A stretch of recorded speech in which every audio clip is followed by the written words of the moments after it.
Good morning. Welcome to Good Day LA at 8. It's Friday. I'm Jen Lamas. I'm Bob DeCastro. Here's a look at some of the stories we'll be covering this Friday morning. Tensions are rising in Encino as neighbors clash with the city over homelessness in their community. Gigi Graciette is there, and she'll show you what is happening this morning. The Senate passes a bill to fund the Department of Homeland Security, and President Trump declares an emergency to pay TSA agents. We have the latest on all of this from LAX. And we have the latest with the war with Iran. It reaches nearly the 1-month mark. The surprising environmental consequences that could impact for generations. First, let's get to Star with a look at the forecast. Good morning. Good morning, and we've finally arrived at the end of our work week here, and we are doing so with the same type of weather we've seen throughout most of our week. That does include the marine layer that we have in place right now, but also the gradual clearing and the beautiful temperatures that we'll see getting into this afternoon. Speaking of that fog, we do have some of it holding in place across the downtown LA area. Those temperatures at 61 degrees, and we do have a nice smooth southerly wind pushing at just 2 miles per hour. Van Nuys checking on you this morning as well. We do still have that cloud deck in place, but the marine layer not as dominant as what we do see across areas like West LA as well as the LAX area. Temperatures coming in at 61 degrees for you right now. Here's a look at this afternoon, what we can expect under partly cloudy skies for some of us, sunshine in full effect for the rest of us. We do expect to see our temperatures across the Inland Empire as well as the valley in the upper 80s, low 90s.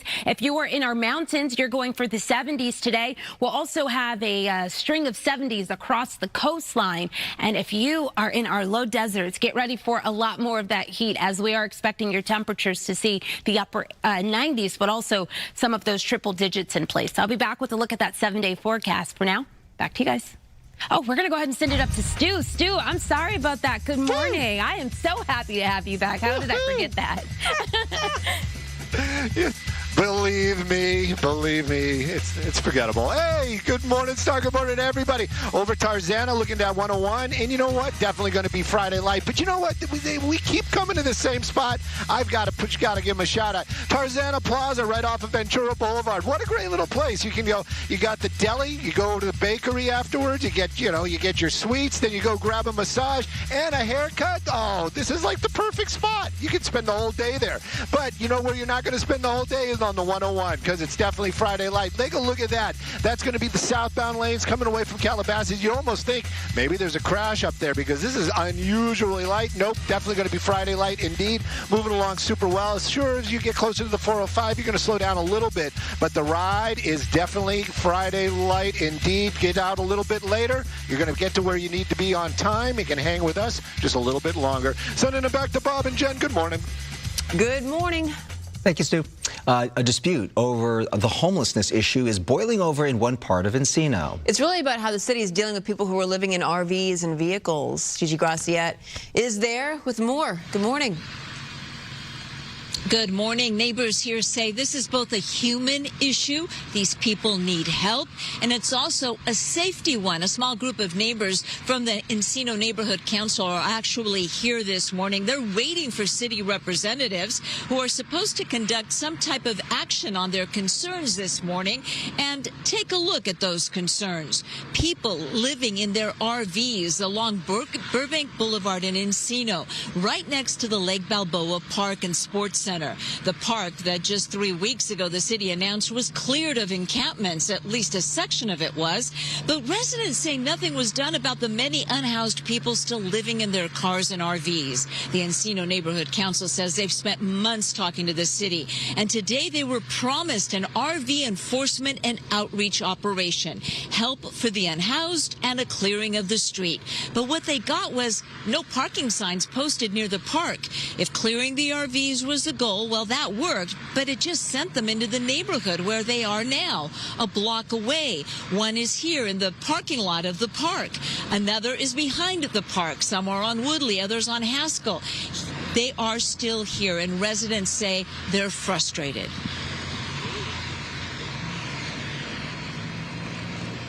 It seems like it, and the residents and the taxpayers really get left behind because we have to deal with the mess in the park and oftentimes unsafe conditions, dogs off leash running around. It gets a little crazy, and it's supposed to be where our kids play. So that's concerning. Now, in an email to the city, one resident and a member of the Encino Neighborhood Council wrote, residents deserve a real solution, not a temporary shuffle that wastes city resources and fails to help anyone involved. Now, bringing it back here live, an RV park has actually been set up by the city where there are dozens of RVs already. And the residents here say if the residents can't be offered housing, maybe they could be offered a spot in that RV park. We're still waiting for the city to show up. And yes, we have reached out to city representatives in this council district to get their take on this. I haven't heard back yet. Reporting live in Encino, I'm Gigi Graciette. Back to you. All right, Gigi, thank you. New this morning, a possible breakthrough in the partial government shutdown. The Senate has approved funding for most of the Department of Homeland Security, including the TSA, Coast Guard, and FEMA. The measure does not include money for ICE or the Border Patrol. The funding package moves to the House, where its fate is uncertain at this hour. Yeah, and as we know, TSA agents have gone unpaid during this partial shutdown, but President Trump is looking to change that. That is, if Congress does not act. We've got Mario live at LAX with a look at the situation there. Mario. Bob, Jen, good morning. And lawmakers are now under mounting pressure to get this funding bill passed through Congress before a scheduled 2-week recess for spring. Now, I want to show you what's happening here at LAX, because while this airport hasn't seen significant delays or extremely long lines, travelers here say they're keeping a very close eye on what's happening with Congress today, because they know it could affect their travels, if not here at connecting airports. And the TSA workers here still showing up after weeks without pay. So take a look. That Senate deal was reached hours after President Trump announced he would sign an emergency executive order to immediately pay TSA agents. The last-minute deal passing the Senate overnight to fund most of the Department of Homeland Security as long lines continue at major travel hubs nationwide like Atlanta, Houston, and New York. Meanwhile, TSA call-out rates have surged, with about 9 to 10% of officers absent nationwide, and some airports seeing 20 to more than 40% of screeners not showing up. Major hubs like Atlanta, New Orleans, and New York seeing significant shortages, leading to lines reported over 4, even 5 hours in some cases. And travelers here we've been speaking with have still been preparing for staffing shortages and long lines. Everything on TikTok, everything, that propaganda that's been spread on like social media has been like forecasting like, oh, it's going to be like 4-hour lines and everything. So we planned early, so we like have a 3 or 4 hour window to at least get ourselves through, just in case, to make sure everything's settled. That's pretty much kind of what we've been hearing. A little scarcity, you know, a little fear. We're just on our toes, never know what's going to happen. You had concerns heading here about the lines? Yeah, you did. Well, of course you had concerns, because you don't want to have, you got to make your flight. Well, immigration and customs enforcement agents are still assisting TSA at more than a dozen airports, including New Orleans, Chicago, Cleveland, and Phoenix. Travelers at some airports still waiting hours, some even missing flights. Now, back out here live, the lines have been moving. That's the good news. Travelers hoping Congress can finally reach a deal. And we know LAX has been taking business donations to support these TSA workers, offering them free gas, meal discounts, essential supplies, and even thank you notes from travelers posted here throughout the airport. I want to read a few really quickly. Thank you for all that you do. A lot of thanks here. You are the true heroes. Thanks for your hard work. You guys are the best. So a few dozen notes here at this terminal alone, thanking those unpaid TSA workers. For now, live at LAX, I'm Mario Ramirez. Back to you. Yeah, LAX has made a big push to thank the start TSA to agents and to give back in that way. It's tough. They've been doing amazing work. Yeah. Thank you so much, Mario. Thank you. Now the latest headlines from the war with Iran. Israel says it's killed Iran's top naval commander with an overnight airstrike. President Trump has extended his pause on striking Iran's energy infrastructure until April 6th, and White House officials unveiled the framework of a peace deal. Iran has denied negotiating with Washington, but President Trump said the talks are going, quote, very well. Oil and gas facilities under heavy fire during the war with Iran, creating a very dangerous problem with air pollution. One that could last for decades. Gary Baumgarten reports. Scientists are raising red flags, citing how the war against Iran, combined with ongoing Israeli strikes on Iranian-backed Hezbollah militants in Lebanon, are posing environmental and health hazards for millions around the world, but especially across the Middle East. We are seeing explosions one after another. Experts say flames from blasted oil and gas facilities send toxins into the air. These particles can combine with water droplets in the atmosphere, which can cause acidic black rain to fall. Soot and ash from steady barrages are also worsening air quality levels. It's definitely bad for pregnant women, children, those people with underlying health conditions. Debris from impact zones and destroyed ships in and around the Strait of Hormuz are also leading to fears over possible soil and water contamination. So food would eventually come to the people's plates, and you know that pollution would come to people's plates, and they would eat that, and then there would be some long-term consequences. But scientists warn the manufacturing of new weapons and gear is also contributing to the problem. All the missiles, drones, everything, all of those are operated using fossil fuels, but they also involved a lot of pollution when they were produced. Meanwhile, according to estimates from carbon accounting company Greenly, the U.S. alone released roughly 2 billion metric tons of greenhouse gas emissions during the first 6 days of the war. Gary Baumgarten, Fox News. All right, Gary, thank you. LA Metro approves an extension of the K-line. Coming up, why not everyone is happy with this plan. Plus, the boys in blue are in pursuit of yet another World Series championship and a three-peat, and they're off to a great start. Just ahead, the spectacular way they kicked off the season. But first, let's check in with Stu up in Skyfox. Good morning. Hey, good morning. This is Skybox traffic brought to us by My Home Sold. I'm kind of laughing because everybody's giving me heads up that I'm coming up. You can see it right there. That's the 405 drive. Friday light, Super Friday light. Is that a thing? I guess it is, because take a look at that. Yes, I definitely triple checked. I thought maybe there's a bottleneck somewhere, and there is not. 118 to the 101, southbound on that 405. Look at that ride. This is unbelievable. This is like Saturday morning type of drive. It is wide open and moving well. Northbound is always a great ride, and this morning it's going to be the same. So that 405 is definitely going to be Friday light through the valley. Let's take a look at some traffic hotspots. Hello, I'm Adrian Hernandez with MyHomeSold.com, and we want to buy your house cash. We'll give you a cash offer for your house today. Sell your house the easy way with no commissions, no fees, no repairs. For free, no obligation cash offer. Go to MyHomeSold.com.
A look at some of our top stories this morning. The Justice Department is launching a civil rights probe into 2 California women's prisons over the housing of biological male inmates. Federal officials are investigating reports of sexual assault and intimidation.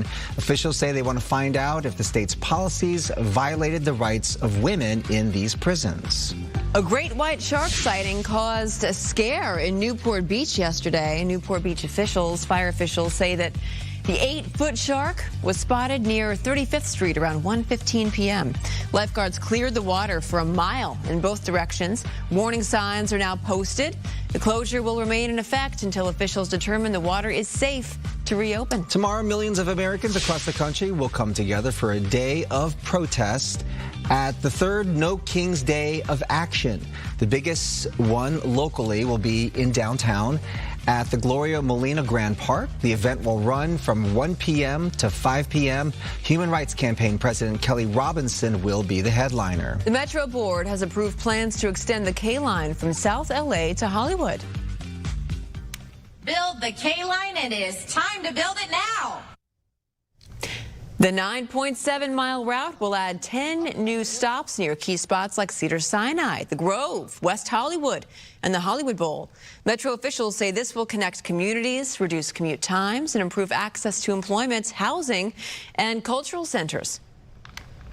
100,000 people will ride this every day, with connections to 125,000 jobs within walking distance of stations. We're being asked to rush into making a decision that would take out a locally preferred shopping center with Ralph's, with CVS, which is our only pharmacy in our neighborhood, other than going like miles away. Residents in Mid-City are also worried about tunneling and its impact on historic neighborhoods.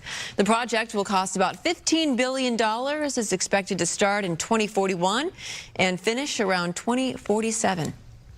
Okay, 8:17, the Dodgers. Let's hear it for our boys. They wasted no time picking up right where they left off last season. Yeah, starting the season right here on opening day. They beat the Arizona Diamondbacks, the 2-time defending champs, playing like the team to beat once again. Here, and the ball, just the angles and everything looks different coming off the bat. Will Smith, deep to left center. Lawler is not going to get to this one.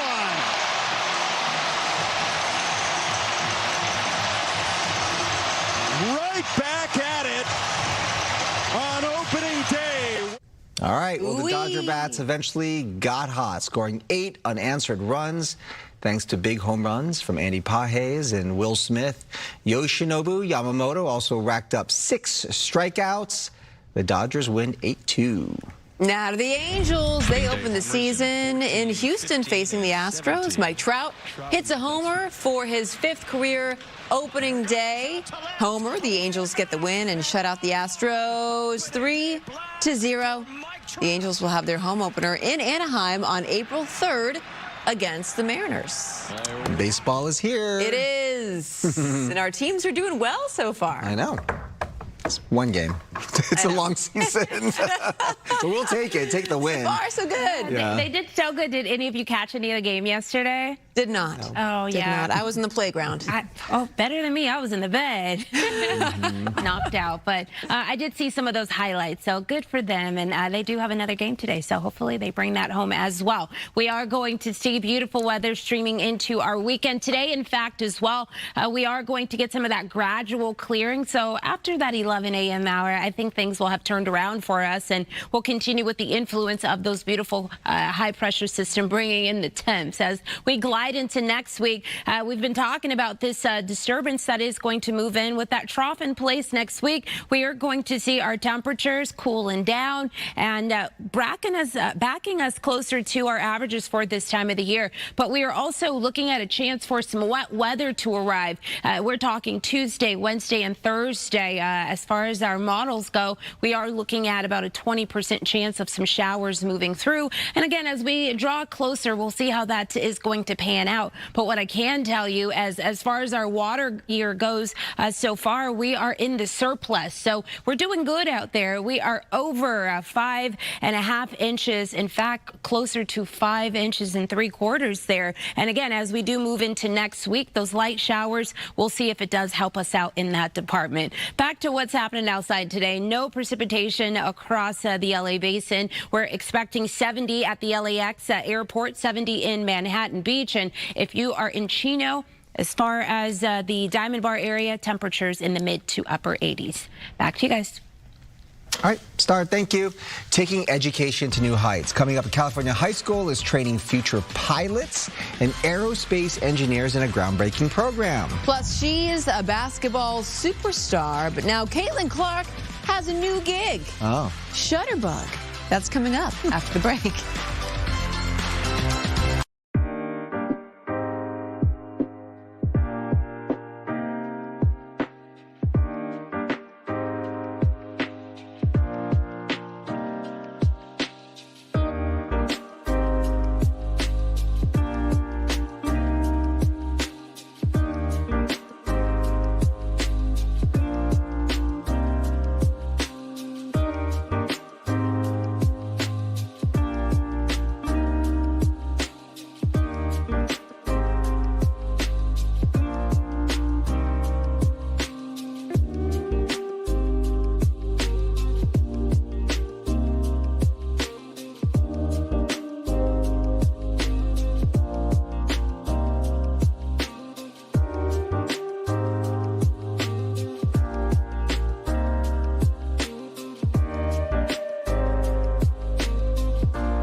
Welcome back. Some high school students in Riverside County are taking their talents to new heights. The Rancho Mirage Aviation Club is lifting up the next generation of aerospace engineers, pilots, and drone operators. It's operating a first-of-its-kind 6-week aviation pathway pilot program. Get it? For high school students in Palm Springs. The kids even get to spend time flying alongside a certified instructor. 2 students are the first females to ever be in this program. I'm like honored to be like the first woman to be part of this program, so I just feel great about it. I want to like inspire other girls to do it as well, because I know it could be like really hard, because like you see mostly men doing it or guys doing it, but it's like really fun, and I'm really glad that that didn't like intimidate me and I took the chance. That is inspiring. The Palm Springs Unified School District plans to offer the aviation program district-wide next year. One of the professional photographers at a Laker game this week looked a little familiar. You might recognize her. This all happened in Indiana. Can you see who's behind that lens? WNBA superstar Caitlin Clark, sitting floor-side, snapping away as the Indiana Pacers hosted LA. The Pacers gave her an official photographer's vest as part of her official credentials. As for her day job, well, you know, Clark is entering her 3rd season with the Indiana Fever. She missed most of last season because of injuries. Wow, one of many talents. The long waits to get through airport security may soon be ending. That's some good news. We're going to explain the executive order President Trump is preparing to sign. Also, Congress might act as well. Now, you can get to live like Hannah Montana. Just ahead, how Disney and Airbnb are making it happen. Those stories and more coming up next.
All right, thanks for sticking with us on this Friday, March 27th.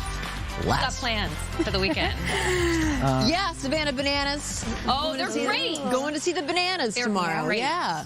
They're so At Disney? They're at Disney?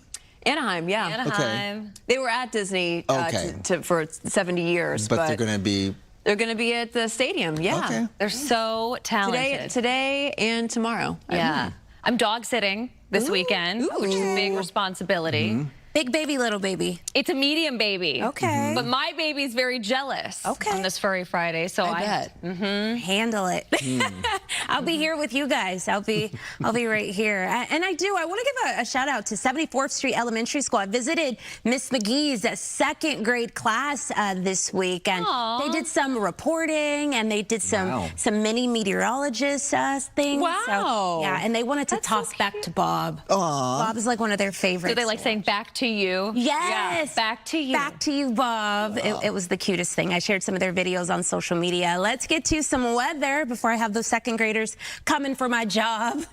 We are looking at high pressure across the area right now, and it is impacting our temperatures today. We are talking temps in the 80s across our LA area, and we do still have some of that fog in place. Again, it will continue to dissipate, gradually clearing as we push into our later hours today. And with that, our temperatures are going to be gorgeous across the board. As far as our beaches today, we're shooting for highs in the 70s, but I just went ahead and got ahead of myself. I want to talk about the weekend. We are shooting for 78 degrees tomorrow, and then as we push towards Sunday, we are looking at 76 degrees. You'll notice that you will have more of that marine layer in place, but it will become sunny out there. And as far as our inland sections, LA to be exact, shooting for 84 degrees today, but as we push into the weekend, we are also looking at more 80-degree temperatures, partly cloudy across some of the weekend as well, but you will end up with plenty of sunshine. I've been talking about our temperatures cooling down, moving into the following work week,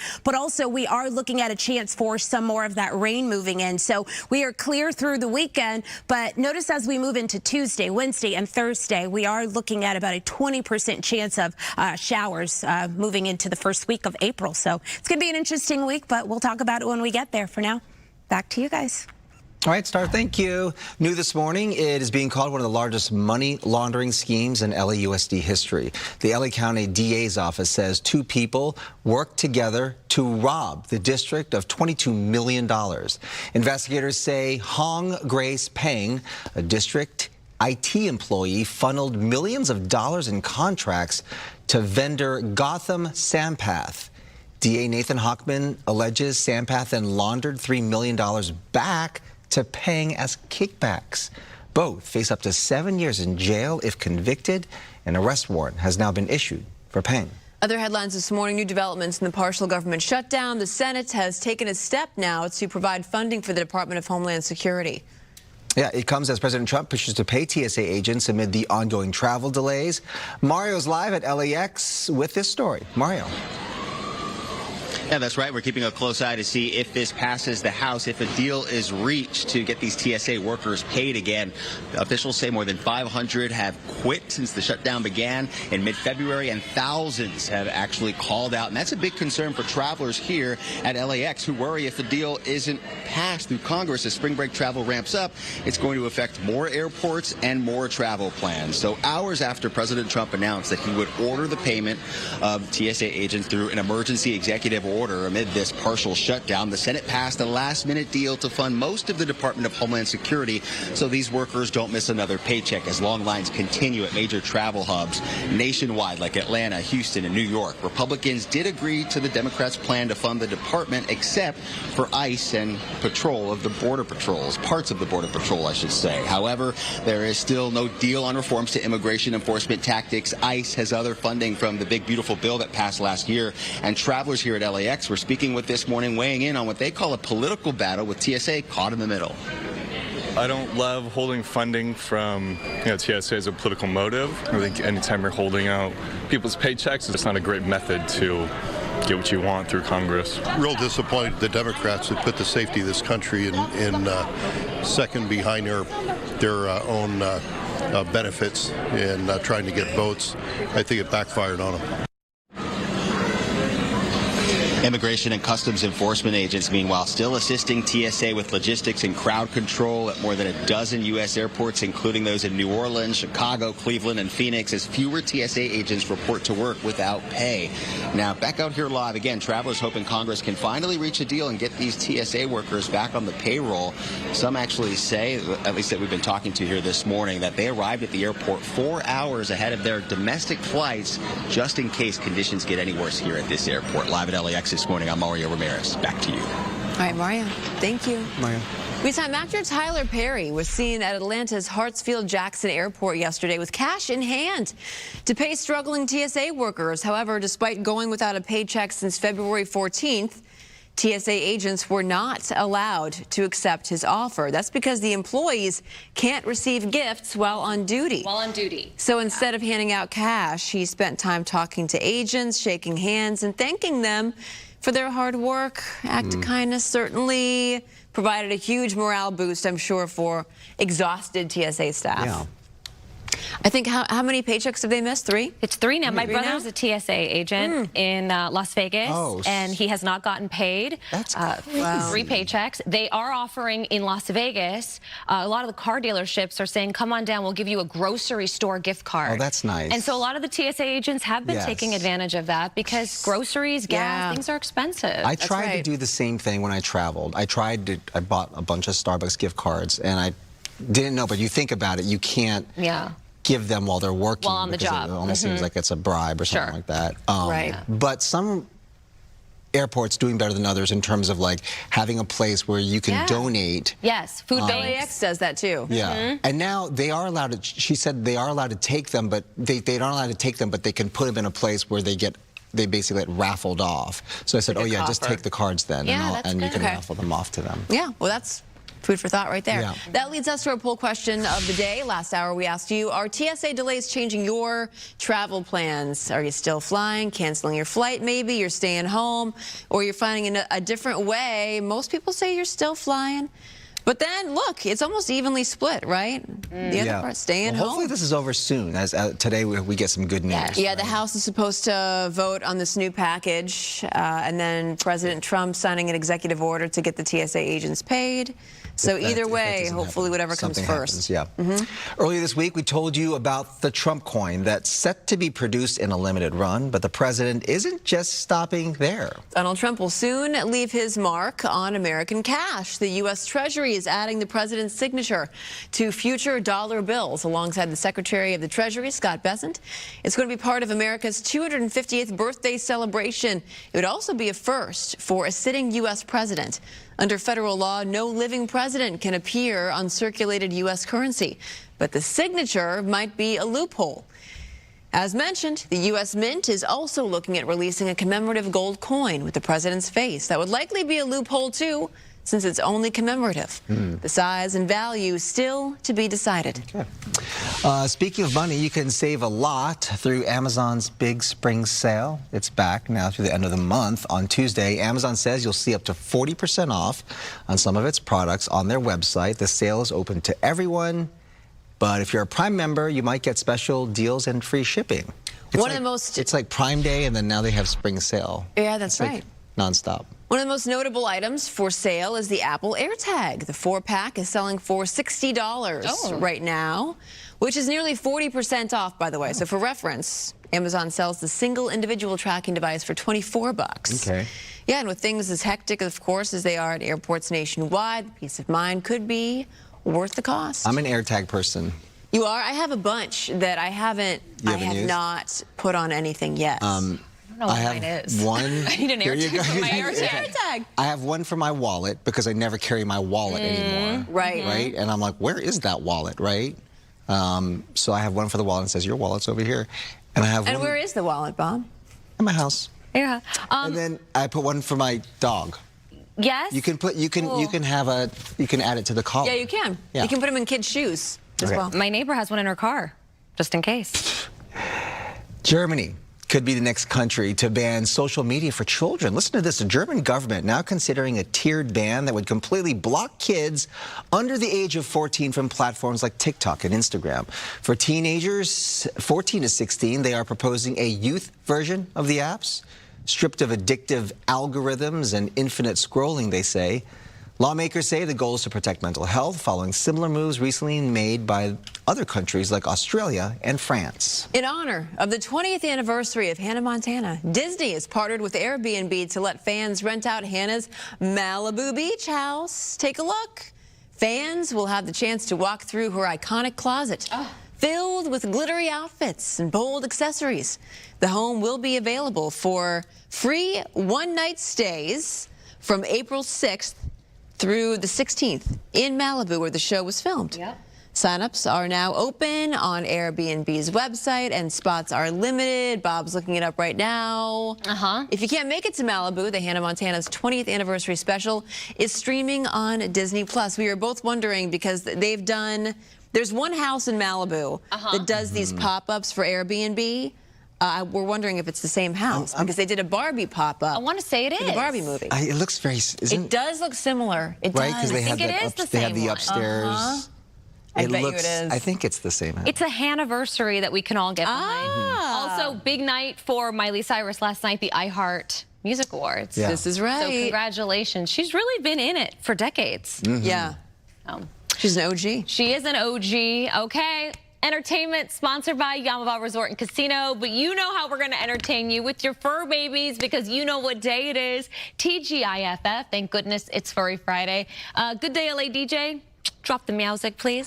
Thank you. Hey, I asked for cats You did. earlier this week, and I got cats. We got Luna Ray in Lake Elsinore who says it's a good ray, LA. Beautiful eyes. Beautiful eyes. Next up, we've got Buddy in Irvine. And hey, where are my millennials and Gen Xers at? My buddy and me. My buddy, that's right. Buddy's popping that booty right now. Buddy's twerking like it's the weekend. Whoa, all right, buddy. Next up, we have Lady Mustache from Hemet, who's saying, I mustache you a question. We've got answered. Lady Mustache. Hey, I got one of those. Beautiful eyes. I know, these cat eyes today. All right, next up, we've got Dottie and Sage in Monrovia. And they are couch well, that's...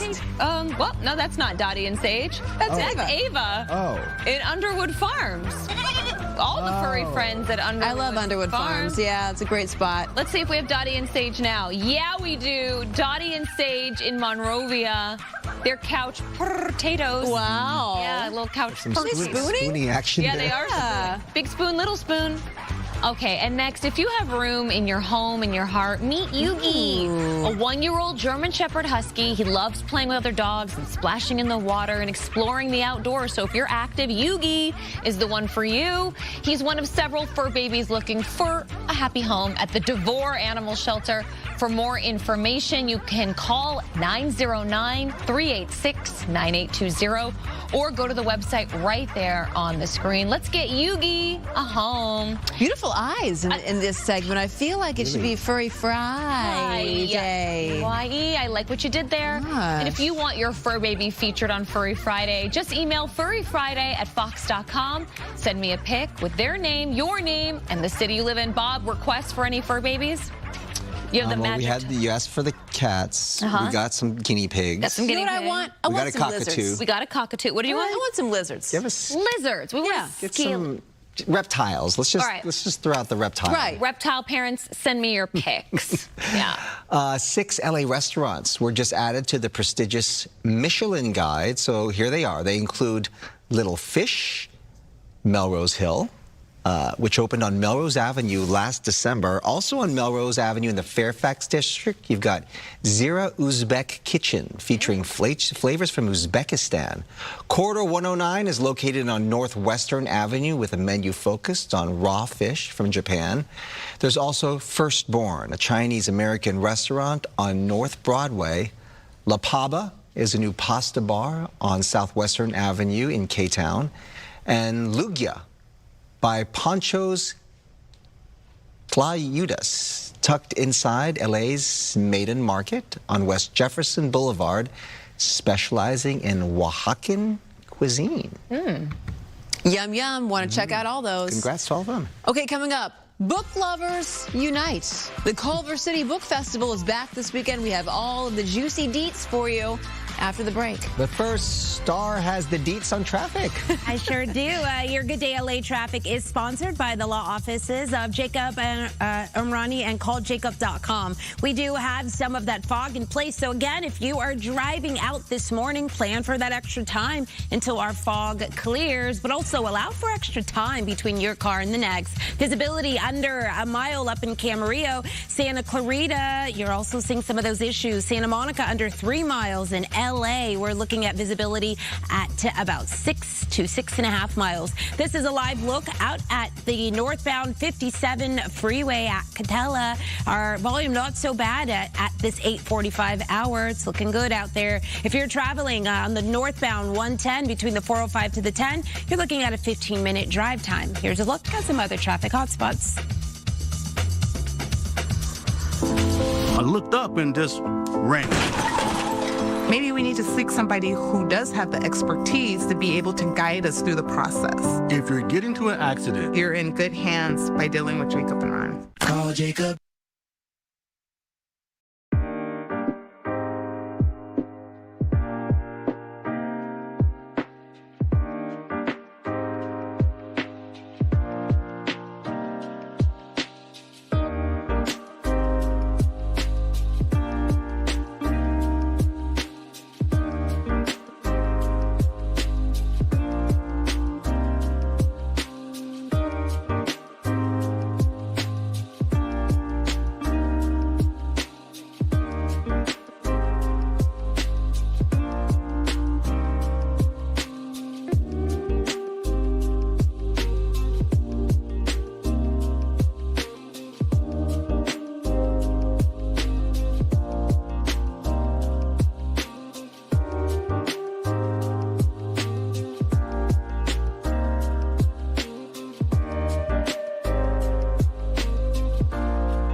Good morning and welcome back. Your weather is sponsored by Larry H. Parker. We are taking a look here right beside me. A lot of that patchy dense fog still holding on here through our Friday morning. And in fact, it will be in place at least through, I'd say, our 10, 11 o'clock hour this morning. And then we'll start to see things turning around for us, gradually clearing as we push into our afternoon hours. Let's talk about these temperatures. Quite impressive for us through most of our week. And as we roll into the weekend, we are going to hold on to a lot of that heat. Now, the pattern shift in the weather department will begin as we push into next week. Our temperatures are going to be dropping, but not just that. We're also welcoming in a chance for some of those showers as we do slide into the month of April. Temperatures yesterday for downtown LA hit 85 degrees. Today, I'm forecasting highs very similar, only just going down to about 84. Still puts us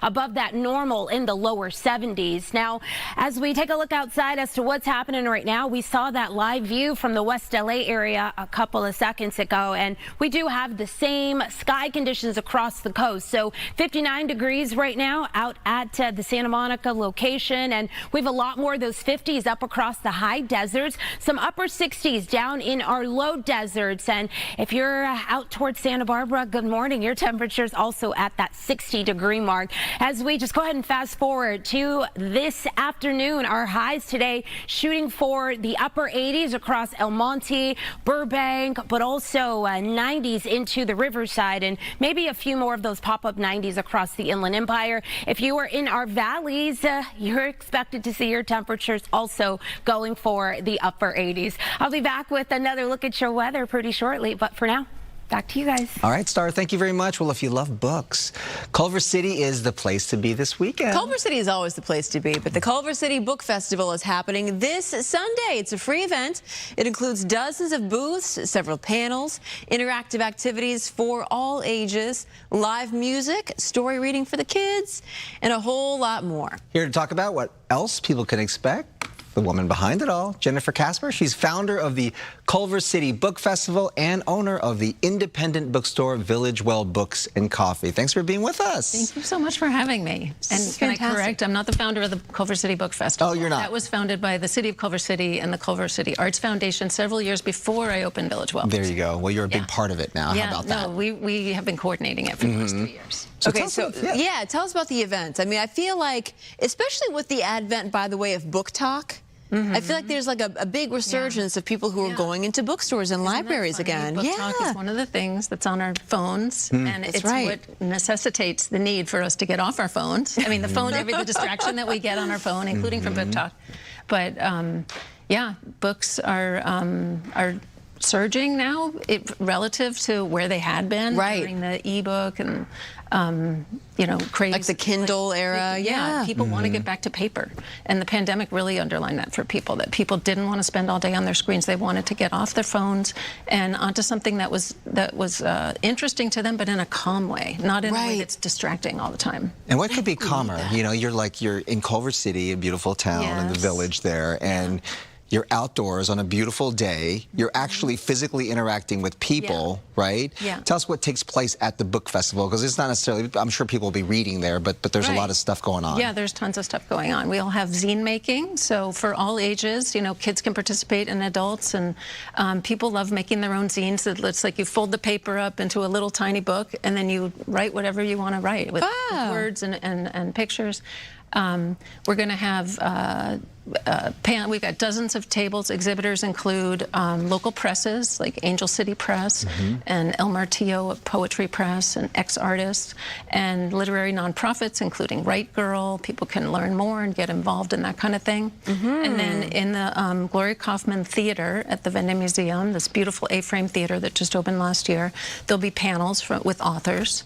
We've got panels on one that I call Hoping and Coping, Coping and Hoping, and it's I was thinking, how do we use books to help people get through this moment that we're in? People feel like these are very dark days, and so we put together a panel that includes renowned grief psychologist Claire Bidwell-Smith, who's got some great books.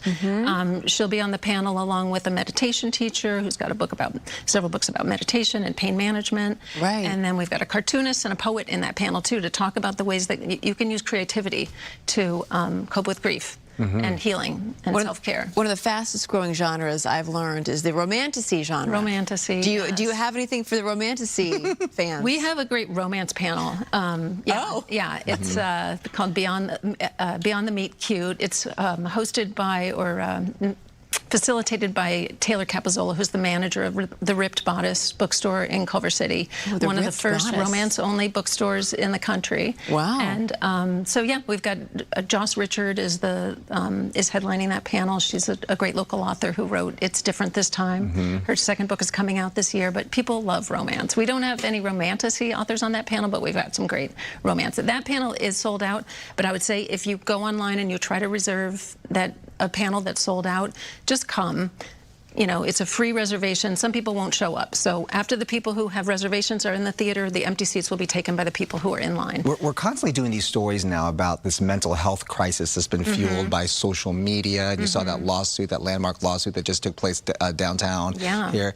But it's no surprise that, you know, bookstores like your own bookstore and these book festivals are now thriving. I mean, this is like one of those solutions, right? People are reacting. People are responding to it. It's just, it's healing. You know, just like I said, getting off of your computers is healing, but also just engaging in creativity. Your own and other people's creativity is very healing, and it's what we need to get through. And there is no better way to bond with somebody than finding out they're reading the exact same book as you. Exactly. It's the best. So much to talk about. Jennifer, thank you. Thank you so much. Yeah, the Culver City Book Festival happening this Sunday. It's free at the Wendt Museum in Culver City from 10 to 5. For more information, go to the Village, villagewell.com, or just go to the Village there in Culver City on Sunday and check it out because it is free.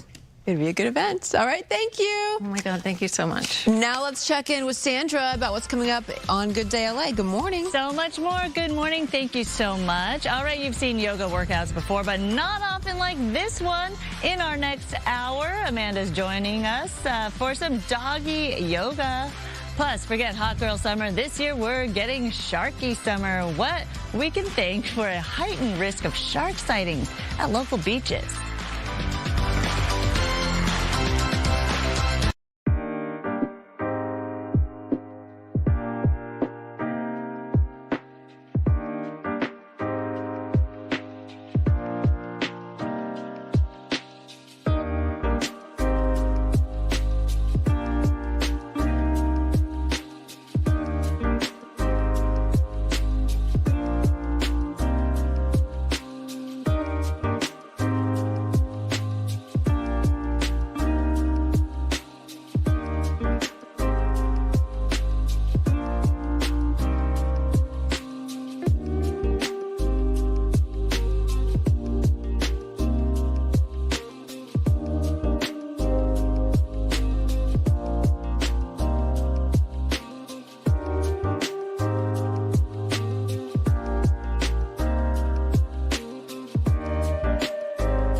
All right, coming up on 9 o'clock on this Friday. Happy Friday to you. This is Good Day LA at 9 a.m. and I'm Bob DeCastro in for Araxia. And I'm Sandra Enda. Thanks for joining us. Let's take a look at today's headlines. We've got travel troubles. They continue at airports across the country, but a possible breakthrough out of Washington could soon alleviate the TSA staffing issues. We are following those details. Plus, tensions are rising in Encino as neighbors clash with the city over homelessness in their community. Gigi is joining us with a live report. And ladies, I'm talking to you. What caused your stress when you were younger?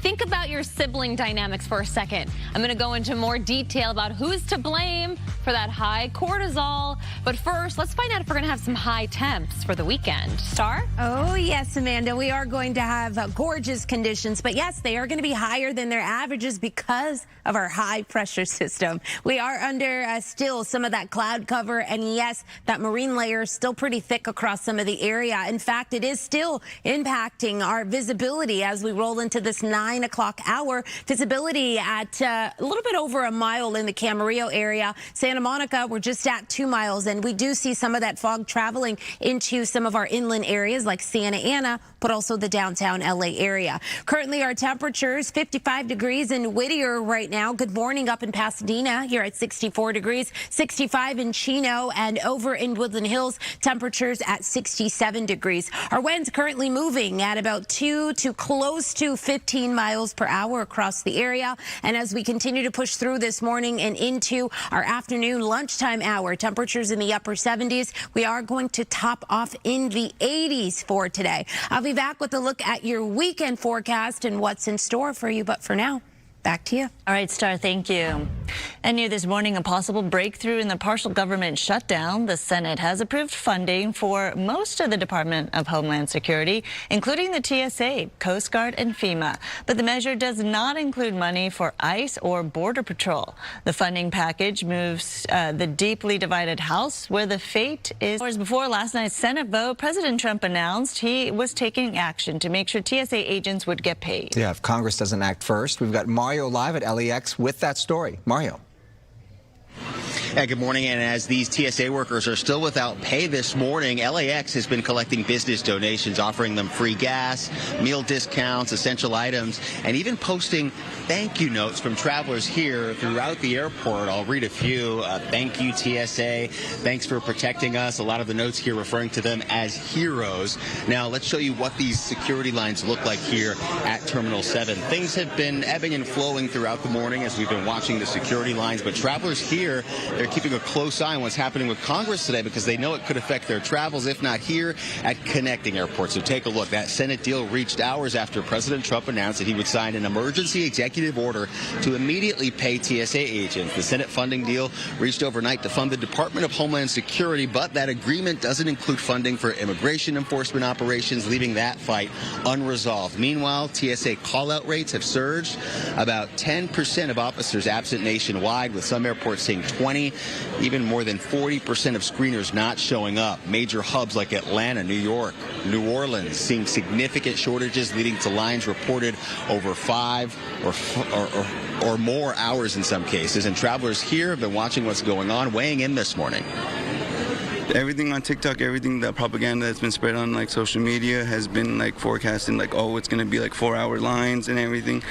So we planned early, so we like have a 3 or 4 hour window to at least get ourselves through just in case, to make sure everything's settled. That's pretty much kind of what we've been hearing. A little scarcity, you know, a little fear. We're just on our toes, never know what's going to happen. You had concerns heading here about the lines? Yeah, you did. Well, of course you had concerns because you don't want to have,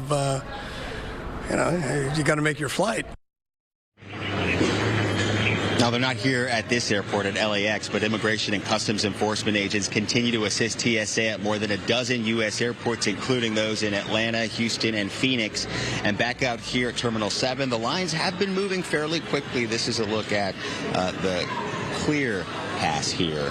Now, many travelers that we've been talking to say they arrived 4 hours ahead of their flights, and lawmakers are now facing mounting pressure to get this through Congress because they're due for a 2-week spring recess. For now, that's the latest here in LAX. I'm Mario Ramirez. We'll send it back to you. We'll see if anything gets done today, Mario. Thank you. The FAA is investigating a close call between a United Airlines jet and a military helicopter at John Wayne Airport. 589. Just want to clarify here. Did you get just a traffic call reference to helicopter, or did they restrict the altitude or anything? Yeah, we got a resolution 5-day. Okay, so you guys had an RA. Okay, thank you. And we're going to be addressing that, because that was not good. It happened Tuesday night as a United jet with 168 passengers was coming in for a landing. The airline says a cockpit alert warned its pilot to stop climbing, which prevented that collision with a Black Hawk helicopter that crossed into its flight path. Both aircraft landed safely, the incident coming weeks after new safety rules were put in place following last year's deadly collision between a passenger jet and a Black Hawk at Reagan National Airport. Helicopters are no longer allowed to use a method called visual separation when working in certain areas. And now those air traffic controllers are required to use radar to keep those helicopters separate. The FAA says it's more safe that way. Hollywood Burbank Airport involving a Beechcraft plane and a helicopter. Both aircrafts landed safely. A dispute over a homeless issue is boiling over in one part of Encino. This is about how the city is dealing with people living in their vehicles. Gigi Graciette is there. She's been talking to many of the residents who actually have a lot of empathy for the people who are living in those vehicles. Gigi, good morning. That's right. This is both a human issue and a safety issue that the Encino Neighborhood Council is concerned about. We're here in Encino on Burbank and Balboa at the Balboa Sports Complex. Joining me now live with the Encino Neighborhood Council, Josh Sauter, Rachel Perry. Let's take folks back to your big concern, and that is the unhoused, the homeless that are living in their vehicles, sleeping in the park. Their RVs are parked on the street. It's both a human issue and a safety issue. Yeah, that's right. It's a public safety issue for everybody who's driving down Burbank with these huge RVs. And it's also a human issue because there are people who are living in these RVs and they need help. Nobody wants to live this sort of life. Rachel, you've been talking to the city for months now. You wanted to get what's called an RV enforcement operation and outreach. That means help for the unhoused and also a cleaning of the street. And they had promised you that would happen today. Right. So several of my neighbors actually reached out with me, and we wanted this enforcement operation. We really just wanted a cleaning, and we really wanted the outreach was the most important thing. And the outreach 100% didn't happen. Now, this street has been lined with RVs. We just showed you the video there. But the city came in, and ahead of the enforcement operation, they put up no parking signs. And what happened? There were all the RVs left because nobody is going to be here if there are no parking signs. But they left, but they didn't go very far, right, Rachel? Because they're now in the neighborhood. Right. So the RVs just moved up the street into a different council district. So unfortunately, even if they were still here, they still wouldn't be part of this particular enforcement operation because they're in a different district. And what did you get? Because just about a half an hour ago, the city sent you a cleaning crew, but there was nothing to clean because the RVs are gone. Yeah, this is just the city going through the motions, doing nothing. Cleaning crew showed up. They had nothing to clean, so they left. An RV pulled away. There was no solution here whatsoever. It was just a bunch of nonsense and wasting money. And there was no outreach done to the folks that are living in their RVs. 100%. There was no outreach done. Not one person knocked on the vehicle and tried to engage with the one person that was here in their RV or the people that are here sleeping in their cars. Nobody from the city, no one from Homeless Services came out to talk to them. It is so disappointing. So what's next now? I mean, there is a homelessness crisis in Los Angeles and a mental health crisis in Los Angeles. And what's now is that it is clear that there is no plan, no solution, and that nobody really seems to care about what is happening to the people here or to the taxpayers or the money that is just being wasted. It is no solution, just going through the motions. Is the Encino Neighborhood Council going to keep at this? 100%. We're never going to stop. Absolutely. Yes. 100%. All right. Rachel Perry, Josh Sauter, thank you very much. Encino Neighborhood Council, you can just hear the frustration in their voices. That cleaning crew, there were, at least 6 to 8 people here. There was even a hazmat crew that's specially designed to work with hazardous materials. One can only imagine the cost of all of this. We have reached out to the local council district. We are awaiting a reply from them. Reporting live in Encino, I'm Gigi Graciette. Back to you. Yeah, such a multi-layered problem there. All right, Gigi, thank you. And new this morning, President Trump is floating the idea of sending federalized troops to tackle crime in Los Angeles and San Francisco. During a cabinet meeting yesterday, President Trump praised San Francisco mayor for taking on crime, but also suggested federal help could speed up the progress there, as well as in L.A. The president pointed to what he said were successful crime interventions in Washington, D.C. and Memphis. San Francisco Mayor Daniel Lurie says his city is improving and rejects the need for federal action. Well, tomorrow, millions of Americans across the country will come together for a day of protests at the third No Kings Day of Action. National organizers believe this may turn out to be one of the biggest national days of protest in American history. The biggest one here locally will be in downtown at City Hall at Gloria Molina Grand Park. That event runs from 1 p.m. to 5 p.m. Human Rights Campaign President Kelly Robinson will be the headliner. And to prepare for the protest, Caltrans crews installed gates at the 101 and Los Angeles Street on and off ramps. They say these are safety measures that came at the request from CHP. During previous protests at this location, people walked onto the highway using these ramps, creating unsafe conditions for pedestrians and drivers. Long Beach residents will gather for their No Kings protests and march at Bixby Park. This is on Ocean Boulevard and Junipero Avenue. The protest in Long Beach starts at noon. And in Pasadena, people will march down Colorado Boulevard from Pasadena City College to a rally at Pasadena City Hall. Everyone will gather to march starting at 11 a.m. And now in Ventura, from 10 a.m. to 12 p.m., people will march and rally at the Ventura County Government Center. This is on the corner of South Victoria Avenue and Telegraph Road. There are more than 3,000 No Kings protest events scheduled for tomorrow nationwide. The LA County Sheriff's Department is facing some backlash this morning. It's all due to a now deleted social media post. The video clip showed deputies running past a stop sign that had been altered to read "Stop ICE." Some people said the clip crossed the line because law enforcement is supposed to stay nonpartisan on hot button issues. The station says deputies did not notice the sticker and the video was only meant to highlight training for a charity race. Officials removed the post, saying it could be misinterpreted, and did issue an apology. All right, now to the Dodgers. They wasted no time picking up where they left off last season. On opening day, they beat the Arizona Diamondbacks, the two-time defending champs, playing like the team to beat once again. Here, ball just the angles and everything looks different coming off the bat. Will Smith deep to left center. Lawler is not going to get to this one.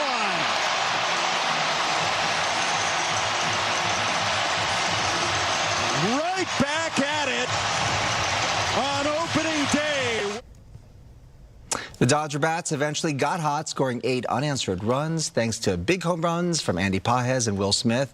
Yoshinobu Yamamoto also racked up 6 strikeouts. The Dodgers win that one 8-2. The Dodgers and Diamondbacks play again tonight at 7:10. And it'll be the World Series ring ceremony. Oh, that's right. That's today. Yeah. All right, coming up, Amanda's got your entertainment headlines after the break, including a first look at a reality competition. We're talking about the Fear Factor. But let's get real with traffic. Yeah, let's do it. Yeah, your Good Day LA traffic is brought to you by DTLA Law Group, Injury and Accident Attorneys. We are taking a look at an accident. This is on the 91 eastbound at Paramount Boulevard. We are looking at delays at more than 20 minutes. There's also an accident on the 10 freeway eastbound at New Avenue. Delays not as heavy across this area. And of course, a live look out at the 210 freeway going eastbound. We do have some traffic moving, but it does not look too bad. In fact, here's a look at that real-time traffic. We are looking at the 10 west between the 5 to the 405, 16-minute drive time, and the 60 west between the 57 to the 5, 24 minutes. Here's a look at some of your other traffic hotspots.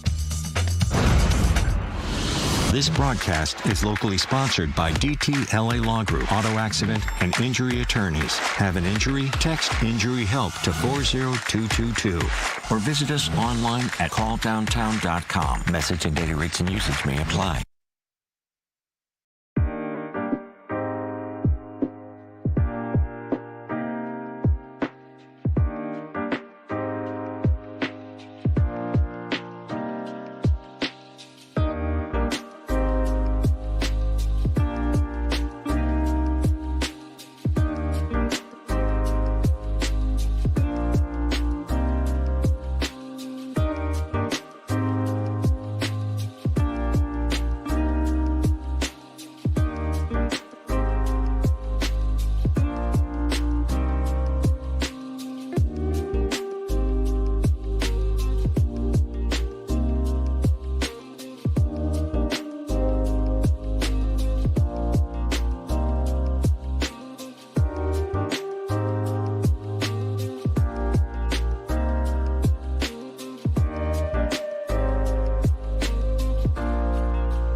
Hi, guys. Hello. Happy Friday. It's Furry Friday. It's also Fearful Friday. Uh-oh. We're going to get into that. I know. It's like Sandy and Mandy with Bob the Buffer in the middle because it's going down. Entertainment is sponsored by Yamaba Resort and Casino. From producer J.J. Abrams, we are getting a new mysterious cosmic event film called The End of Oak Street. It stars Anne Hathaway and Ewan McGregor. Here's the official teaser trailer. I think our house, our neighborhood, our whole street has moved. How the hell is that even possible?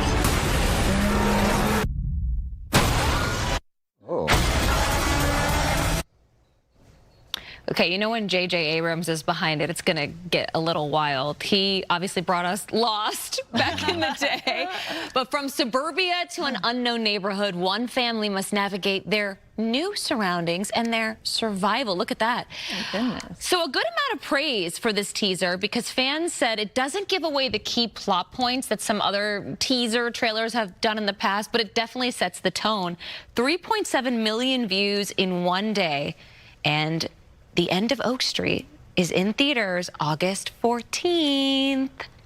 Remember, so nowadays you don't just get a trailer. You get the first look, like the first photo release. Then you get the teaser trailer. Then you get the first trailer. And then you get the official trailer number 2, like a month before the movie. It kind of gets It's like when Dune just came out, like a couple weeks, and they just had literally a picture of someone's face. Yeah, that's it. Yeah. Right. Exactly.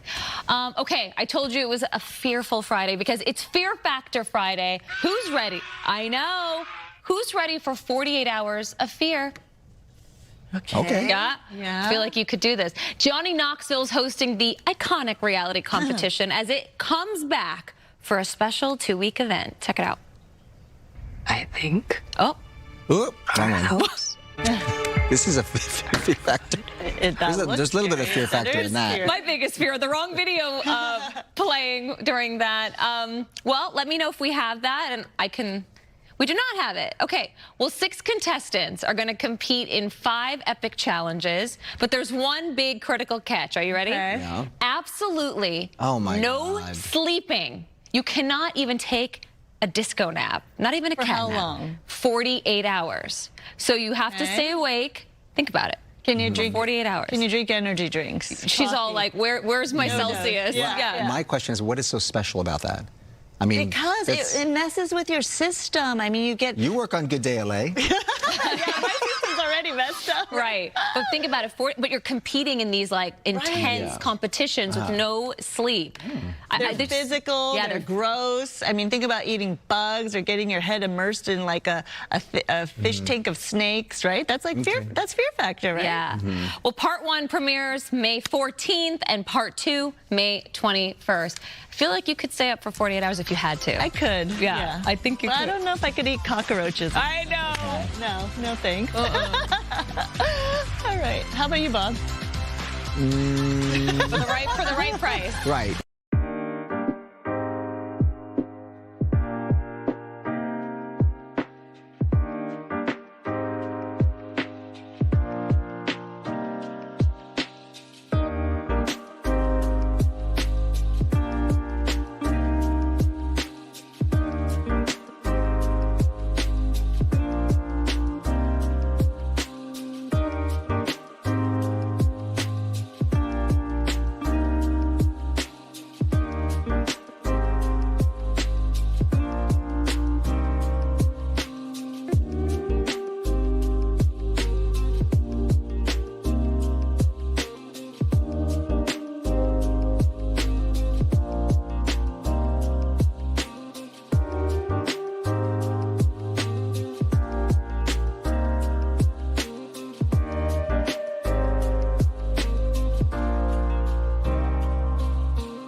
We asked you, are TSA delays changing your vacation plans? Here are the results. 42% of you said we're still going to fly, and 42 said we're staying home. The fly is tied. Wow. Yeah. All right. Let's get to start with look at the forecast on this Friday. Well, you know, we are taking a look outside for your Good Day LA weather, sponsored by Pechanga Resort Casino. This is a live look out at the Santa Monica Pier. While some of us are looking out of our windows and seeing that foggy view and hazy conditions out there, some of us are seeing some sunshine as we move through this 9 o'clock hour.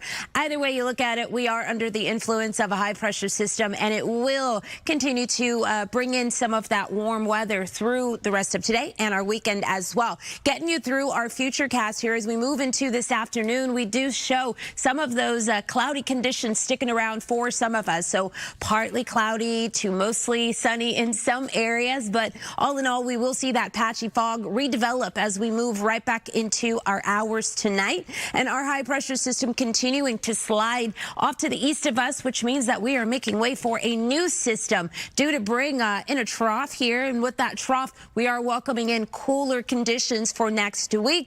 And also, in addition to the cool down, we will see back-to-back days with rain chances. We're talking Tuesday through Thursday, according to our models right now. Back to you. Okay, this is fun because we all have this in common. Star, Bob, Sandra, and I. So it worked out that we're doing this story. And it's also a study online that's interesting for those with siblings, but specifically those with brothers. This research shows that girls who were raised with brothers tend to be more stressed out, like a lot more stressed out. The study attributes that to factors like competitive household dynamics, childhood fights, and disagreements and responses to emotions and how they are expressed between siblings. I mean, all of that makes the girls' stress about 78% higher than girls who weren't raised with brothers. Now, on the flip side, sister-to-sister relationships tend to have better mental health. While there Is this true? While there are a lot of pros to brother life, like resilience, confidence, and social skills, the struggle still shows it's a whole lot of stress management. I 100% agree with this. You are 78% though more stress for girls with brothers. Yeah, think about it. High number. You kind of feel like their mom in a lot of ways. No, I was fighting physically with my brother growing up. I was always comparing like what he got. He's older. Oh yeah. So it was like the fairness. Why did he get to do it? There's like 2 sets of rules in the house. There's always 2 sets of rules. He's a boy and you're a girl, so he gets to do that, but you don't. Yeah, it's totally to stay out later, do all the thing. Let me tell you something I learned about girls with brothers though. I have a theory. You know those girls that go, shut up, and they slap your arm? They didn't grow up with a brother. Because the brother would be like, pop, right back. Right, So you didn't grow up hitting your brother because he would hit you back. Ooh, and so the you keep verbal your hands, back and forth. Keep your hands a little more to yourself. Oh, no. I think there's You had a some lot of people who had sister-sister relationships where I would say that there was a lot of that, too. That's true. The competitiveness, And the you have a childhood twin brother. fights and whatever. Right. It truly How's your is. stress level? You're fighting with yourself. A twin brother. I mean, as long as you win.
All right, 9:31 on this Friday. Thanks for being with us. I'm Bob DeCastro in for Roxia. And I'm Sandra Endo. Let's take a look at today's headlines.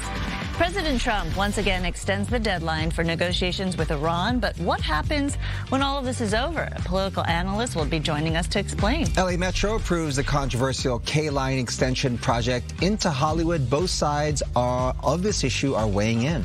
And celebrating women in sports, USA Today recognizing Angel City FC for their significant impact in the community. We have the details. We are taking a look at some weather right now. Our high-pressure system still sitting off to the east of us, currently over the Texas-Mexico area. So what's happening outside right now? We do have some cool conditions in place as we are in the 9:30 hour. And yes, that marine layer still hugging some of our coastline, but also seeping into some of our inland communities as well. Either way you put it, we are warming up above our averages for some of the area today. That will land our beaches in the 70s for today. But as we roll into the weekend, we will start off with another dose of that marine layer. We'll see conditions become sunny out there. And with that, we are looking at temperatures in the 70s across the board. How about the LA area? Today, we are going to be under partly cloudy skies, and we will also have our Friday temperatures in the 80s as we make way for this weekend, starting off with some of that cloud cover as well. And temperatures for the area will make their way into the 80s as well. I talked about a cool down. In fact, I've been talking about it all morning. It will not arrive for us until we move into next week. And in addition to the cool off, we are also tracking the chance for some rain moving in here. I'll have more details on this coming up a little bit later this morning. For now, back to you. Governor Gavin Newsom signed a bill renaming March 31st Farm Workers Day from Cesar Chavez Day. The move comes as the state grapples with recent sexual abuse allegations against the labor icon. The bill passed with bipartisan support, following calls from several leaders, including co-founder Dolores Huerta, to shift the focus of the movement's legacy. In recent days, several cities across California have renamed schools, landmarks, and removed Cesar Chavez's statues following these allegations.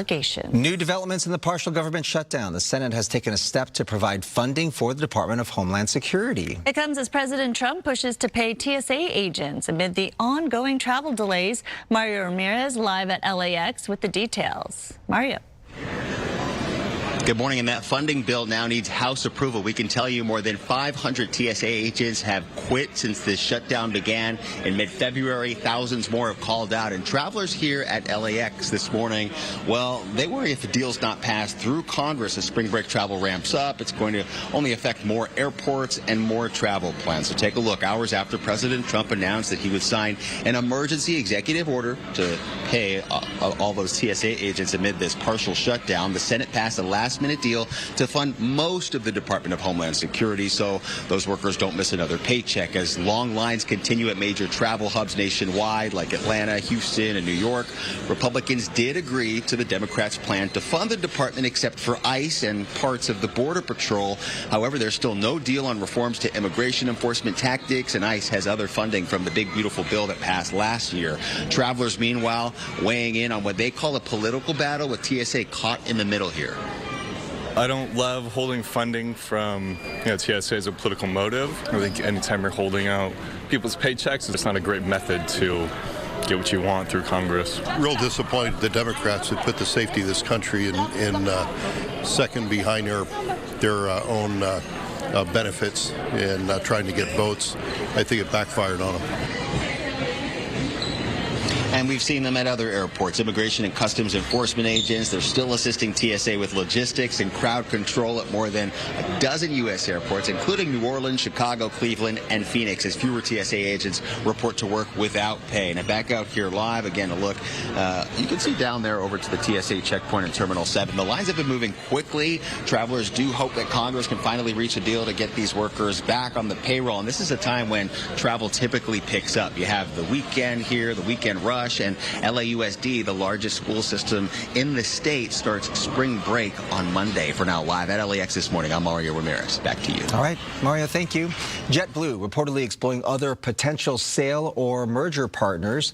According to reports, the airline has tapped a team of advisors to plan how a deal with major carriers like United Alaska, or Southwest would go over it with regulators in Washington. Back in 2024, JetBlue called off its $3.8 billion merger with Spirit Airlines after a judge blocked the deal. The judge is saying it violated antitrust laws. The Metro Board has approved plans to extend the K-line from South LA to Hollywood. It is time to build the K-line, and it is time to build it now. The 9.7-mile route will add 10 new stops near key spots like Cedars-Sinai Hospital, the Grove, West Hollywood, and the Hollywood Bowl. Metro officials say this will connect communities, reduce commute times, and improve access to employment, housing, and cultural centers. 100,000 people will ride this every day, with connections to 125,000 jobs within walking distance of stations. We're being asked to rush into making a decision that would take out a locally preferred shopping center with Ralph's, with CVS, which is our only pharmacy in our neighborhood, other than going like miles away. Residents in the Mid-City area are also worried about tunneling and its impact on historic neighborhoods. The project will cost about $15 billion, and it's expected to start in 2041 and be finished around 2047. The LA City Council is opening the door to mid-rise apartments near transit stops while holding off a tougher state law. On Tuesday, council members approved a plan allowing 4-story apartment buildings near train lines in some single-family neighborhoods. It's seen as strategic to delay a state mandate that could bring buildings up to 9 stories starting July the 1st. Supporters say the council's move adds much-needed housing without overhauling entire neighborhoods. The federal government is suing an Orange County towing company after it allegedly sold off nearly 150 military members' cars, while the owners of some were deployed overseas. According to the suit, SNK Towing signed a 2020 contract to tow cars for the Marine Corps Police Department at Camp Pendleton near San Diego. However, the San Clemente-based company allegedly violated the Service Members Civil Relief Act, which requires extra legal steps before selling or disposing a vehicle that belongs to an active duty service member. The company had access to a Department of Defense database to check if service members were protected by the law, but the Department of Justice claims no court orders were obtained by SNK Towing before the vehicles were removed or even auctioned off. U.S. Attorney Bill Asaley saying, quote, "The men and women who serve in our nation's military deserve peace of mind in knowing that their legal rights will be protected at home while they are away serving the United States. It is unacceptable and illegal for a business to sell or dispose of these vehicles without abiding by the laws that protect service members." Fox 11 has reached out to SNK Towing for a comment. Now to the war with Iran. President Trump has extended his pause on striking Iran's energy infrastructure to April 6th. The president said that Iran has allowed some oil tankers from Pakistan through the Strait of Hormuz as a sign of good faith. This comes one day after White House officials unveiled a 15-point plan forming the framework of a peace deal. Iran has denied negotiating with Washington, but today President Trump said the talks are going very well. Because they've got a disaster on their hands. They're defeated. They can't make a comeback. I say they're lousy fighters, but they're great negotiators. They are begging to work out a deal. I don't know if we'll be able to do that. I don't know if we're willing to do that. Israel's defense minister says Iran's top naval officer, who is accused of orchestrating the closure of the Strait of Hormuz, was killed by an Israeli airstrike. Right now, U.S. Marines and elite Army paratroopers are heading to the region. Well, there's been much speculation over what type of leadership will emerge in Iran once this war is over. Earlier this morning, we spoke with a political analyst and foreign policy expert, Lindsay Keith. It's not just toppling the leader and then it all comes crumbling down. There are many different facets to this to have to be taken out. Now, Israel has taken out many of the leaders so far, but I am talking to people who have family on the ground in Iran, and they tell me that, the time isn't right yet for the people to rise up. They're still kind of waiting for that go mark. And President Trump has even said, we'll give you the go mark. It'll be clear when you should rise up. But also, a lot of Iranians here stateside believe, hearing from their families back home, that the right person to take over the regime is the exiled Crown Prince Reza Pahlavi. And I even asked President Trump about this in the Oval Office at the onset of this war, what he thought about Reza Pahlavi. And he told me he didn't think he was the right man for the moment, even though he's a great guy. He wants there to be a situation similar to what we saw unfold in Venezuela with Delcy Rodriguez, which of course was the vice president. He wants somebody he can work with who's already in leadership. But a lot of Iranians tell me that's not really possible. There's nobody in leadership that anybody could trust. It's a different beast, essentially. And they're dealing with a different type of government, and they have to have someone from the outside that people believe in. I think President Trump is concerned that not enough Iranians support Reza Pahlavi back home. But what I'm hearing is that over 80% of Iranians support him. So we'll really see how that plays out. But some of the people here who are American Iranians tell me they think that President Trump's actually bluffing on Reza Pahlavi because he doesn't want to put a target on his back. And so he's holding his cards close to his chest, specifically on him. But we'll see, because as far as I know, the two men haven't met privately yet. And so he is speaking at a very big conservative conference this week, I believe today in Texas. Reza Pahlavi is speaking there. So that'll be something interesting to watch as well, because there are a lot of close Trump allies who will also be there.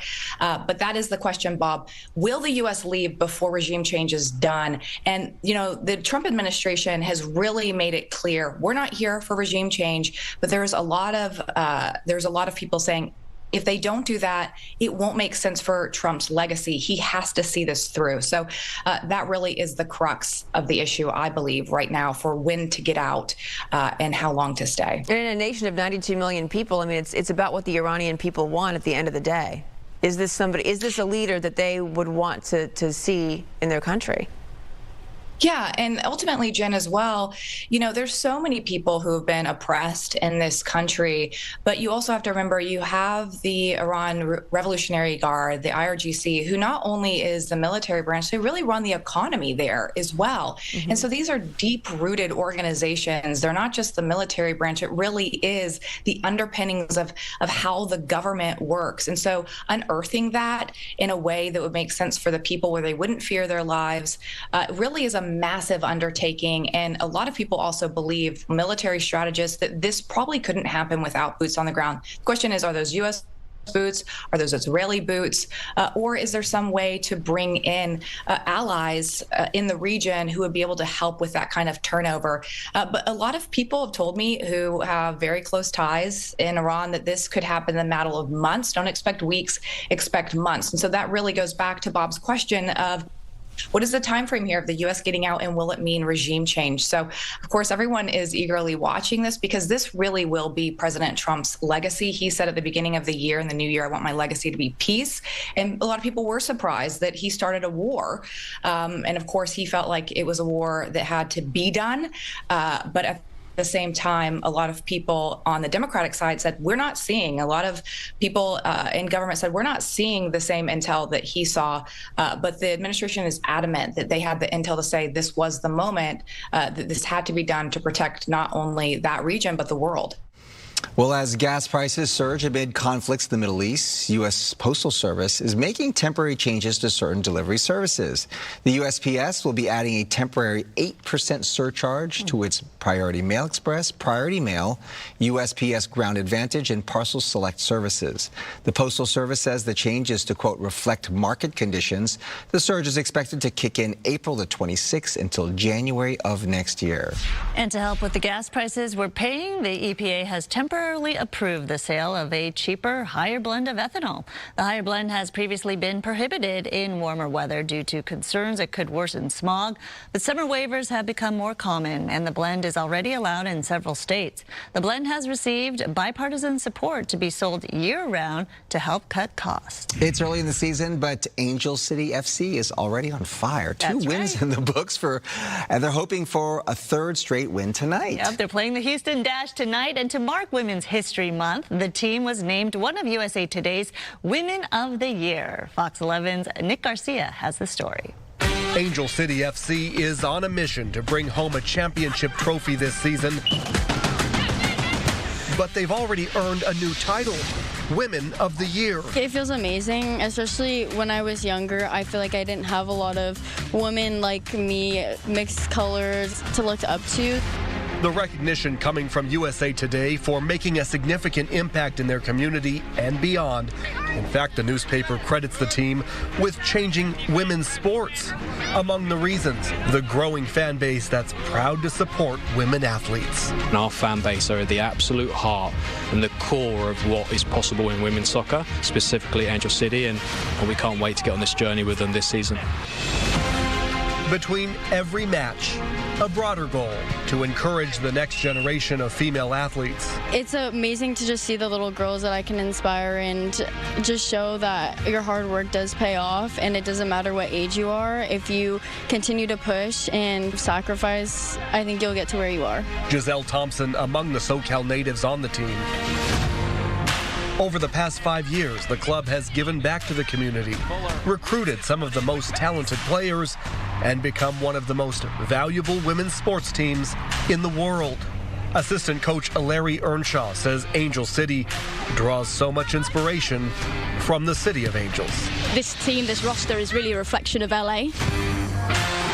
It's bright, it's energetic, it also suits the style of Alex, the head coach. The roster is really fitting of the city, and hopefully you see that in its energy and its creativity. Women of the Year, a fitting title for a group of players determined to win and inspire. Nick Garcia, Fox 11 News. That is fantastic. They're being recognized in such a big way of Angel City FC. All right, coming up after the break, Amanda is taking over for a special kind of Furry Friday. You don't want to miss this. Right, you don't want to miss it. We've got dog yoga, and I gotta say, good boys get treats. Talking about the dogs, you guys, the dogs. Let's get moving with these little babies. We'll be right back.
Good morning. Welcome back. Meteorologist Star Harvey here with a quick check-in on your Friday forecast. As we head into this weekend, we can't expect that the warm conditions are going to hold in place. It's when we arrive at next week that we start to shift things around. The pattern in our weather is changing. It is going to include those temperatures dipping down, so a cooling trend, but also we are welcoming in back-to-back chances for a few of those April rain showers next week. Our temperatures yesterday, we hit 85 degrees across the downtown LA area. So today I'm forecasting a high of 84, which does put us well above our normal for this time of the year, which is 71 degrees. So most of us going for our temperatures about 10 to 15 degrees above that average number once again. We do have some of that fog, that dense marine layer going ahead and creeping into our interior neighborhoods, but it's also holding pretty thick across our coastal areas. So right now,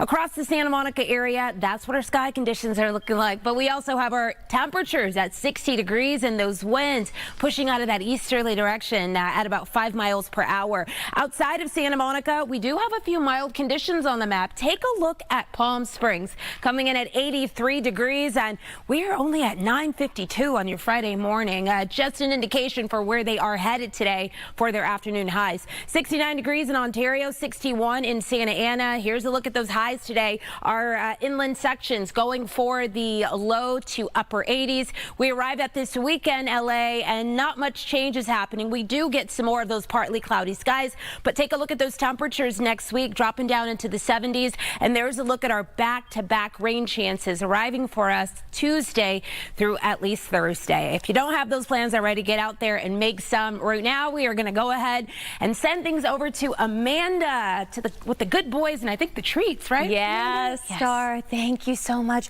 Namaste, namaste, nama roll over.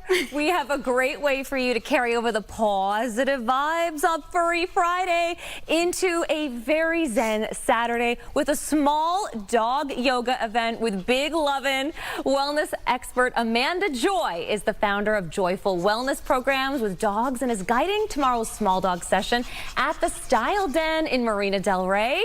And Amanda, you are here with Style Den owner Selena Slogar to tell us all about it. First of all, thank you both ladies for being here, but introduce our viewers to these lovely, adorable poochies. Yeah, so we are here with Coco. We have King, party rocking with King. We have Finley and Toast. Okay, I love that the gang's all here. Yes. Tell us all about tomorrow. I know it's a ticketed event. Are there tickets still available? There are tickets still available. We are so excited to host our small dog yoga event. So it's happening right here in town at the Style Den in Marina Del Rey. So it's an event where you can bring your own small dog. It's hosted by the OC Palm Party group, which Toast is the founder of. So we are super excited for an amazing event. Tell us about how you can still be stylish and active all at the same time. I know. So the Style Den, so we're doing fashion, wellness, and community, which is perfect because the dogs are all fashionable. As you can see, we have a bunch of dog brands, and then we have the community portion, which is really bringing all these like dog lovers together, the brands, the moms, we're doing social events and the yoga, and we're also doing like meet your new boo and bring your dog events. So, and even a live theater show for the Yorkies. Oh, this is so cute. It's going to be cute. Oh my gosh, all the small dog owners out there. Now, you don't have to be an expert yogi to attend, right, Amanda? No, these events are for all levels, so no yoga experience required. You actually don't even need to have a dog with you, so you can just come if you're looking for some puppy love and good energy. Oh, you want to get on the mats? Let's do it. Let's get on let's just do a little, should we do some downward dogs? I don't know. Yeah. Should we? Why don't we have a seat and we'll just plant the dogs right on our laps or maybe next to us. Coco. And part of the fun is that these events aren't so serious. Yeah. So if the dogs, roll around or run away, but we'll take a moment and we'll just take a nice deep breath in and a big exhale. Allow your shoulders to drop. I know that's your mom. All the dog moms are right there. Beautiful. And then let's raise our right hand if that arm is free. Oh. And then exhale. Let's just stretch over towards our left. And from here, let's reach. Oh, good boy. And then we'll lean forward and give our dogs a big hug. Feel that good energy here. Okay, sweet little baby. These are little Pom Squad. They miss their Pom father and Pom mother. They want to play. The Pom father. Oh, I feel better already. It's very calming, and it, just brings so much joy. King has a lot to say. He's one of our star students. He is a star student. It's good for the people. It's good for the dogs. It's good for your closet, because look how stylish I am. Puppy time. And good boys get treats, right? Good boys get treats. Yes. Good boy. Yes, they do. Okay, well, Amanda Joy's Small Dog Yoga Series event is happening tomorrow in Marina Del Rey. You can RSVP with your small dog at the website right there on your screen. All right, you ready? Let's release the dogs on the count of 3. 1, 2, 3.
Welcome. Thanks for joining us on this Friday, 10 o'clock right now. Hi, Jen. I'm back. You're sticking around here, and here are some of the stories we're following for you.